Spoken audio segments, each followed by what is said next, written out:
ఏపీలో కొత్త రేషన్ కార్డులు అయితే జారీ పంపిణీ ప్రారంభం అవబోతుంది. అయితే ఏపీలో కొత్త రేషన్ కార్డులు ముందుగా కొంతమందికే ఇస్తున్నారు అన్నట్టుగా సమాచారం వస్తుంది. దీనికి సంబంధించిన పూర్తి వివరణ అంటే అసలు ఏపీలో కొత్త రేషన్ కార్డుల కోసం దరఖాస్తులు ఎప్పుడు ప్రారంభిస్తున్నారు, డిలీట్ యాడింగ్ ఆప్షన్స్ ఎప్పుడు ఇస్తున్నారు, ఇలా పూర్తి ఇన్ఫర్మేషన్ ఈ వీడియోలో తెలుసుకుందాం. ఈ వీడియో లెంత్ అనేది చాలా తక్కువగా ఉంటుంది. ఇన్ఫర్మేషన్ మీకు అర్థమయ్యే విధంగా నేను ఎక్స్ప్లెయిన్ చేస్తాను. ఇప్పుడు వచ్చినటువంటి మనకు అప్డేట్ మీకు తెలియజేస్తాను. సో పక్కన స్క్రోలింగ్ అవుతుంది, చూసి మీరు తెలుసుకోండి.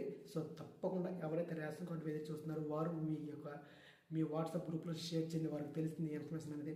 అయితే మనకు ఇదివరకు చూసాం తెలంగాణలో కొత్త రేషన్ కార్డులు స్వీకరిస్తుండగా ఏపీలు ఇప్పుడు ఇస్తారని. ఇప్పుడు దానికి సంబంధించిన పూర్తి సమాచారం ఏంటంటే ఇప్పుడు చూద్దాం. అయితే చదివినటువంటి ఆర్టికల్ వినిపిస్తాను, దయచేసి చూడండి. వచ్చే నెల నుంచి క్యూఆర్ కోడ్తో కూడిన కొత్త రేషన్ కార్డులు అందిస్తామని మంత్రి నాదెండ్ల మనోహర్ వెల్లడించారు. జిల్లాల వారీగా చూస్తే కనుక ముఖ్యంగా నెల్లూరు జిల్లా సంఘంలో మాట్లాడుతూ పాత కార్డులో మార్పులు చేర్పులకు అవకాశం కల్పిస్తామన్నారు. అన్ని గ్రామ వార్డు సచివాలయాల్లో ప్రక్రియ మొదలవుతుందని చెప్పారు. ఇక రైతులకు పెండింగ్లో ఉన్న రవాణా హమాలీ ఛార్జీలు కూడా 2 రోజులు విడుదల చేస్తామని మంత్రి చెప్పడం గమనార్హం.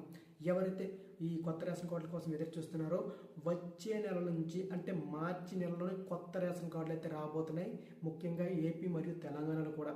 అయితే ఈ యొక్క రేషన్ కార్డు పైన క్యూఆర్ కోడ్ ఉంటుందన్నమాట. క్యూఆర్ స్కాన్ చేస్తే చాలు మీ యొక్క కుటుంబ సభ్యులు ఎంతమంది ఉన్నారు, ఏంటనేది, ఎన్ని కేజీలు ఇస్తారు, ఏ సరుకులు ఇస్తారు అనేది పూర్తి ఇన్ఫర్మేషన్ అనేది వారికి డిస్ప్లే అవ్వడం జరుగుతుంది, మీకు ఇవ్వడం కూడా జరుగుతుంది. ఈ విధమైన కొత్త విధాన పద్ధతి తీసుకురాబోతున్నారు. అయితే గ్రామ వార్డు సచివాలయాల్లో ఎవరైతే మీ యొక్క సభ్యులు యాడ్ చేసుకోవాలనుకున్నా సరే, డిలీట్ చేసుకోవాలన్నా కూడా ఈ ఆప్షన్ అయితే తేబోతున్నారు. అయితే కొత్త రేషన్ కార్డులు వచ్చే నెల పంపిణీ చేస్తామంటున్నారు, కానీ ఈ యొక్క యాడింగ్ ఆ డిలీటింగ్ ఆప్షన్స్ అన్ని పలానా తేదీలో ప్రవేశపెడుతున్నామంటూ కూడా ఎక్కడ ఒక డేట్ అనేది మనకు అయితే మెన్షన్ చేయలేదు. కాబట్టి కొత్త రేషన్ కార్డులకు సంబంధించిన మరింత ఇన్ఫర్మేషన్ మార్చి నెలలోనే మనకు అవైలబుల్గా ఉంటుంది.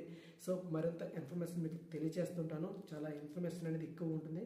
మన వీడియో చాలా తక్కువ లెంత్ పెడతాము. దయచేసి ఈ వీడియో చూస్తున్న వారందరూ కూడా మీ మిత్రులకు షేర్ చేయండి. కొత్త రేషన్ కార్డులు వెయిట్ చేస్తున్న వారికి ఈ వరకు ఒక అప్డేట్ అనేది ఉపయోగపడుతుంది. సో ఇది ఫ్రెండ్స్, ఈ వీడియో చూస్తారు కదా. వీడియో చూస్తే నచ్చితే ఒక లైక్ చేయండి, షేర్ చేయండి. మరింత ఇన్ఫర్మేషన్ కోసం ఛానల్ డైలీ ఫాలో అవుతుంది. జై హింద్.